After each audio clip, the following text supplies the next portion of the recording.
श्री स्वामी समर्थ. श्री स्वामी समर्थ कथा. एक छोटं गाव होतं. त्या गावात एक गरीब कुटुंब राहायचं, पण त्यांना स्वतःचं भरण पोषण करणंही कठीण झालं होतं.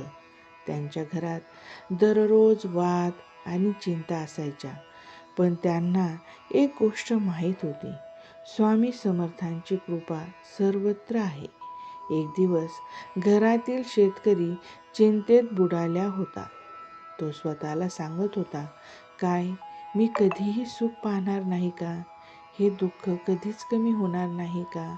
पण अचानक त्याच्या मनात स्वामी समर्थांची आठवण आली आणि तो मनसोक्त रडला आणि मनातून देवाला विनवू लागला. स्वामी समर्थ, जर तूच मदत केली नाहीस तर काहीच अशक्य नाही. अरे देवा, धाव, मदत कर. अगदी त्या रात्री त्याच्या शेतात अशक्य असणारं कामही शक्य झालं.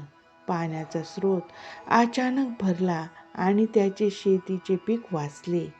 सर्व गावकरी अचंबित झाले. संपूर्ण गावात लोक म्हणू लागले, जिथे श्रद्धा आहे तिथे चमत्कार होतोच. स्वामी समर्थाने दाखवले, श्रद्धा आणि निष्ठा असल्यावर संकट टिकत नाही आणि सुख आपोआप येते. ज्या घरात स्वामी समर्थ राहतात तिथे संकट टिकूच शकत नाही. श्रद्धा ठेवा, चमत्कार आपोआप घडतील.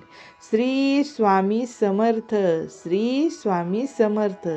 व्हिडिओ आवडल्यास लाईक करा, शेअर करा, सबस्क्राईब करा. वाटल्याने आनंद वाढतो. श्री स्वामी समर्थ.